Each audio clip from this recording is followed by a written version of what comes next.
Hello, children. Hope you all are good. We are going to discuss the next part of this chapter, the Delhi Sultanate. Now, here we are going to discuss the Khilji dynasty, the last ruler of the slave dynasty. Listen, slave dynasty was murdered in 1290, and then there arose a new line of rulers called the Khiljis. So, Jalaluddin Khilji was called the founder of the Khilji dynasty.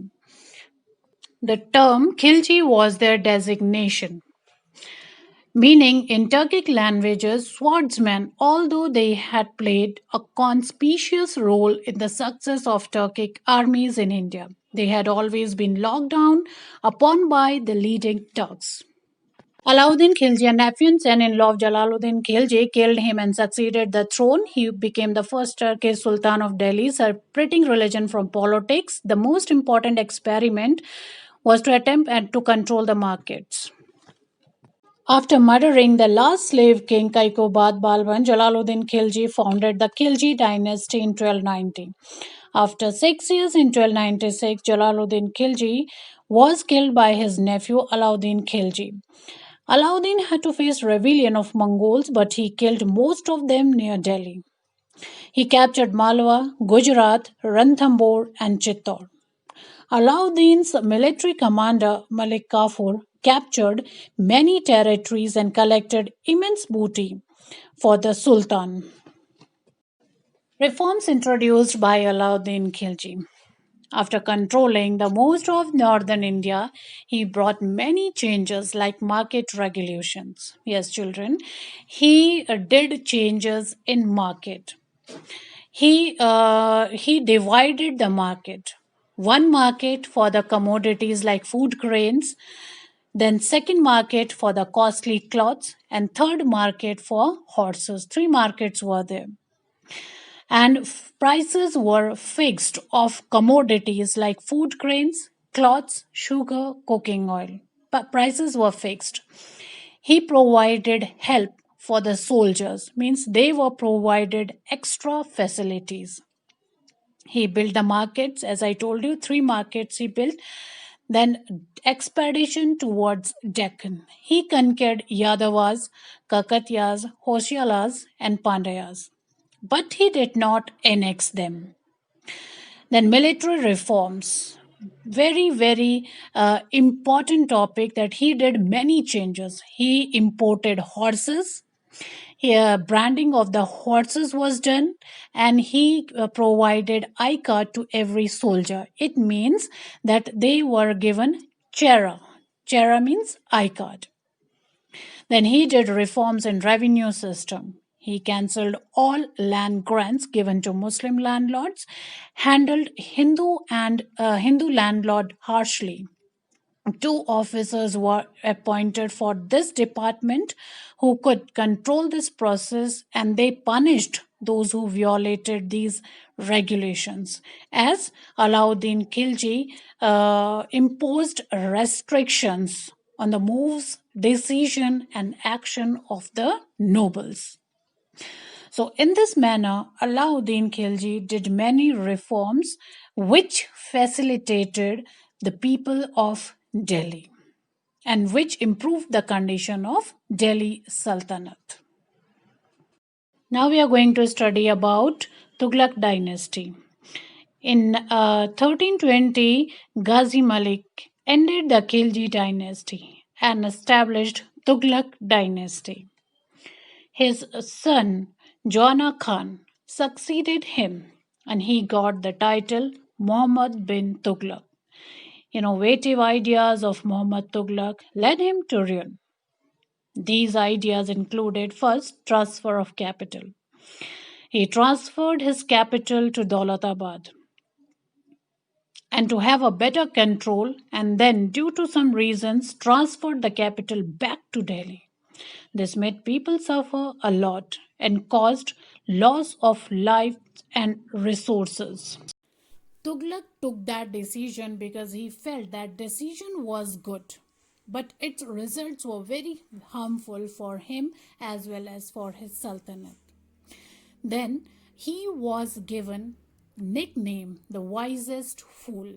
The decisions which he took were good, but he did not implement them properly. Second feature of Tughlaq dynasty, token currency. He tried to introduce bronze coins due to shortage of silver, but due to the severe problem of fake coins, he withdrew the bronze coins as people started manufacturing coins at their homes. This severely affected the trade and business. The third feature of Tughlaq dynasty, taxation in Doab. He asked people of Doab between rivers Ganga and Yamuna to pay heavy taxes in order to raise a bigger army. But unfortunately, at the same time, a severe famine occurred in this region. So the cultivators were not in a position to pay taxes. They rose their voice against the ruler. However, Sultan's officers still insisted them to pay taxes. Not only they insisted, they compelled them. They were very harsh and cruel towards the peasants for collecting the taxes.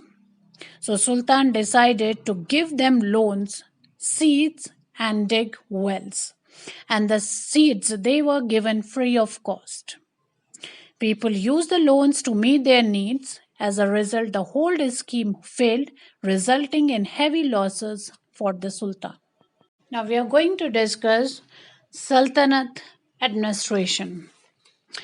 Delhi Sultanate was a Muslim state which followed theocracy system in which the Sultan ruled in the name of God and Islam was the religion of the country. Sultan was the supreme executive, legislative, judicial, and military authority. Sultan was called the head, means the supreme power. So the last decision was taken by Sultan. He was assisted by a number of ministers. Several people were appointed to advise to counsel Sultan. His chief prime minister was called Wazir, who supervised all the other ministers. Ministers in charge of army was called Aris A Mumalik.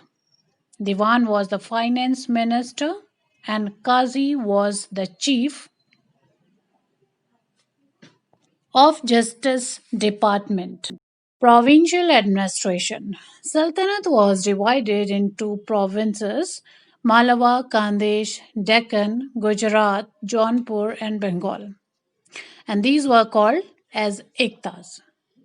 These were headed by governors who maintained huge armies so that they can provide help to Sultan whenever needed.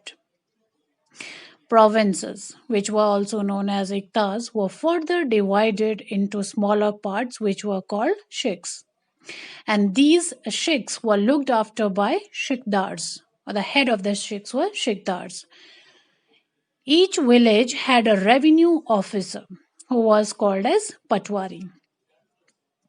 Sources of revenue included this income included land tax, which was 1/10 of total produce. Then booty, which was captured, grazing tax, import tax, house tax, religious tax called as zakat for Muslim, and poll tax called as jizya from the non-Muslims.